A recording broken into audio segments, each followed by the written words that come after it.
ঢাকা থেকে নরসিংদী জমিদার বাড়ির পথে সিরিজের প্রথম পর্ব ঘোড়াশাল জমিদার বাড়ি ইতিহাসের নিঃশব্দ সাক্ষী। এই ভিডিওতে নরসিংদীর ঘোড়াশাল জমিদার বাড়ির মনোমুগ্ধকর ভিডিওগ্রাফি উপস্থাপন করেছি, সাথে বর্ণনা করেছি এর অজানা তথ্য।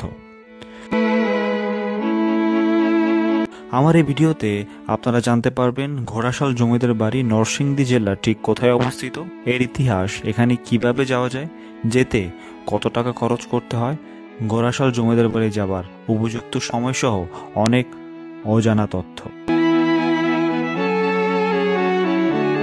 নরসিংদী জেলার পলাশ উপজেলার ঘোড়াশাল পৌরসভায় অবস্থিত এই জমিদার বাড়িটি স্থানীয়দের কাছে সাবেক জমিদার বাড়ি বা ঘোড়াশাল জমিদার বাড়ি বা মনু মিয়ার জমিদার বাড়ি নামে পরিচিত। আসুন এই জমিদার বাড়ি সম্পর্কে বিস্তারিত জেনে যাই। ঘোড়াশাল জমিদার বাড়ি নরসিংদী জেলার পলাশ উপজেলায় শীতলক্ষ্যা নদীর তীরবর্তী ঘোড়াশাল পৌর এলাকায় অবস্থিত। ঔপনিবেশিক ধাঁচের স্থাপত্য, উঁচু স্তম্ভ, খিলান দরজা, প্রশস্ত বারান্দা সব মিলিয়ে এটি এক মনোমুগ্ধকর ঐতিহ্যবাহী ভেন্যু, যেখানে দিনে কয়েক ঘন্টা সময় দিলেই ভালোভাবে ঘুরে দেখা যায়। মূলত ঘোড়াশাল রেল স্টেশন বা বাস স্টেশন থেকে রিক্সা বা সিএনজি নিয়ে 10 থেকে 20 মিনিট সময় লাগে জমিদার বাড়িটিতে যেতে। গুগল ম্যাপে মনু মিয়া জমিদার বাড়ি বা ঘোড়াশাল জমিদার বাড়ি লিখলে সহজেই পাওয়া যায়। ঘোড়াশাল জমিদার বাড়ির ইতিহাস। এই জমিদার বাড়িটি মনু মিয়ার জমিদার বাড়ি হিসেবে পরিচিত হলেও এটির প্রতিষ্ঠাতা কিন্তু জমিদার মনু মিয়া নন। এই জমিদার বংশের প্রতিষ্ঠাতা জমিদার মনু মিয়ার পিতা আবু ইউসুফ লুৎফুল কবির। আবার আরেকটি মতে এই জমিদার বাড়ির প্রতিষ্ঠাতা গোলাম নবী, এনার ডাকনাম ছিল ফেনু মিয়া। এখানে মনু মিয়ার বাড়ির পাশাপাশি আরও 2 জনের বাড়ি রয়েছে, তারা হলেন নাজমুল হাসান ও মৌলভী আব্দুল কবির। তারাও এই জমিদার বংশধর। তবে জমিদার মনু মিয়ার পরিচিতি পাওয়ার পিছনে মূল কারণ হচ্ছে তিনি এলাকার একজন পরিচিত মুখ ছিলেন। তার পুরো নাম আহমদুল কবির মনু মিয়া, তাই তার নামই এখন এই জমিদার বাড়ির নাম মানুষের মুখে মুখে। কারণ তিনি এই জমিদার বংশের মধ্যে একজন সফলতম ব্যক্তি ছিলেন। শুধু তিনি নয়, তার স্ত্রী, ছেলে ও মেয়ে সকলেই তাদের কর্মদক্ষতার ফলে উল্লেখযোগ্য ব্যক্তি হিসেবে সকলের কাছে পরিচিত। ঘোড়াশাল জমিদার বাড়িটির নানা অজানা তথ্য।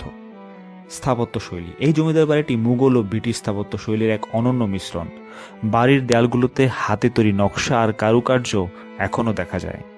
ভূগর্ভস্থ সুড়ঙ্গ। জমিদার বাড়িটিতে একটি ভূগর্ভস্থ সুড়ঙ্গ আছে বলে ধারণা করা হয়। এটি জমিদারদের বিপদকালীন সময়ে ব্যবহার করার জন্য তৈরি করা হয়েছিল। জমিদারি কার্যক্রম।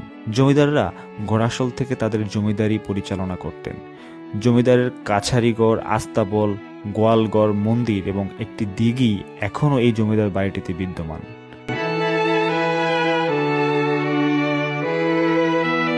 জমিদার বাড়ির বর্তমান অবস্থা। জমিদার বাড়িটি এখনও প্রত্নতত্ত্ব অধিদপ্তরের তত্ত্বাবধানে আছে, তবে স্থানীয়দের মতে এর সঠিক রক্ষণাবেক্ষণ হচ্ছে না। কিভাবে ওই জায়গায় যাবেন এবং কত টাকা খরচ করতে হবে? ঢাকা থেকে ঘোড়াশাল জমিদার বাড়ি যেতে হলে আপনি বাস বা ট্রেন ব্যবহার করতে পারেন। যদি বাস ব্যবহার করেন তাহলে গুলিস্তান বা মহাখালী থেকে নরসিংদীর বাসে করে যাওয়া যাবে। ভাড়া সাধারণত 80 থেকে 150 টাকা। আর যদি ট্রেন ব্যবহার করেন তাহলে কমলাপুর রেল স্টেশন থেকে ঘোড়াশাল রেল স্টেশনে সরাসরি যাওয়া যায়। এতে সময় লাগবে 1 থেকে 1.5 ঘন্টা। ভাড়া 50 টাকা থেকে 100 টাকা। যদি সিএনজি বা অটোরিকশা ব্যবহার করেন তাহলে রেল স্টেশন বা বাস স্টপ থেকে জমিদার বাড়ি থেকে সিএনজি বা অটোরিকশা ব্যবহার করতে পারেন। এতে খরচ হবে 35 থেকে 50 টাকা। সব মিলিয়ে আসা যাওয়া খরচ করতে প্রায় 300 থেকে 500 টাকা খরচ হতে পারে। ঘোড়াশাল জমিদার বাড়িটি পরিদর্শনের উপযুক্ত সময়। ঘোড়াশাল জমিদার বাড়ি পরিদর্শনের সেরা সময় হলো শীতকাল, যা মূলত নভেম্বর থেকে ফেব্রুয়ারি মাস।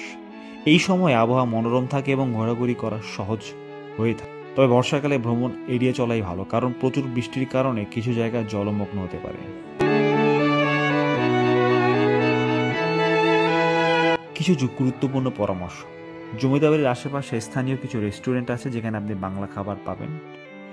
নিরাপত্তা। যেহেতু এটি একটি ঐতিহাসিক স্থান, তাই স্থানীয় নিয়মকানুন মেনে চলা উচিত এবং এলাকার মানুষদের সাথে শ্রদ্ধাশীল হওয়া প্রয়োজন।